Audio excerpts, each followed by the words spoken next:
আসসালামু আলাইকুম। আমি আলিমুর রেজা লাবু, রেজা এন্টারপ্রাইজের ওনার। আমি এখন আসছি সোনালী স্টোনে। এই গাড়িটি জানুয়ারি মাসের, 2020 সালের জানুয়ারি মাসের আমি এই গাড়িটি এবং সাথে আরও একটি রাদিয়া কনস্ট্রাকশন, তাদের জন্য দুটো গাড়ি একসঙ্গে শিপমেন্ট করি।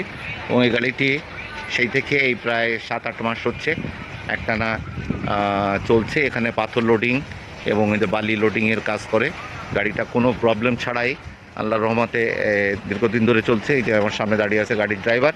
চাকার সাইডে দাঁড়াও তো, চাকা, হ্যাঁ হ্যাঁ হ্যাঁ, আপনি দেখেন একদম গায়ে লেগে দাঁড়াও গাড়ির। হ্যাঁ দেখেন, চাকা 17-5-25 সাইজের চাকা এবং বাকেট সাইজ 1.5 CBM। এখানে 2800 কেজি পাথর বালি ইজিলি লোড করা যায়। 2800 কেজি সামনের থেকে দেখা যাচ্ছে এখন। এই গাড়িটি জার্মানি ব্র্যান্ড ডয়েচ ইঞ্জিন, যেটা সিনোক্যাট জার্মানি ব্র্যান্ড ডয়েচ ইঞ্জিন দিয়ে এই গাড়িটি তৈরি করা। ইঞ্জিন খুবই পাওয়ারফুল। আমি 5 বছর আগে যে সমস্ত গাড়ি দিয়েছি সেই সমস্ত গাড়ি এখনও ইঞ্জিন খোলা লাগেনি। এটা হচ্ছে ইঞ্জিন বক্স। এখানে দেখতে পাচ্ছেন 6 সিলিন্ডার, 6টা নজেল আছে, খুবই পাওয়ারফুল, 92 কিলোওয়াট, অর্থাৎ প্রায় 125 হর্স পাওয়ার ইঞ্জিন এবং ওয়াইড। এই যে রেডিয়েটরটা দেখতে পাচ্ছেন, এই রেডিয়েটর খুবই ওয়াইড।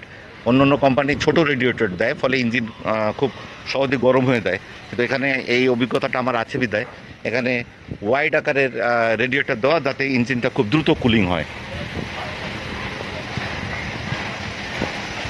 এখানে ড্রাইভারের আসনটা দেখতে পাচ্ছেন। ড্রাইভারের আসনটা বোধহয় ডিজিটাল, আমি একটু উঠে দেখি। গাড়িটা স্টার্ট করা হয়েছে, এখানে ডিজিটাল মিটার আছে। এটা সাধারণত অন্য গাড়িতে ডিজিটাল মিটার অ্যাড করা থাকে না। যেহেতু 936 মডেলটা, এটা হচ্ছে নিউ ভার্সন, এই জন্য এখানে কিছু কিছু ডিজিটাল অ্যাড করা হয়েছে। গাড়ি পারফরমেন্স খুবই ভালো।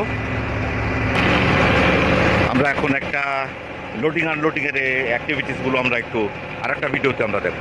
ধন্যবাদ।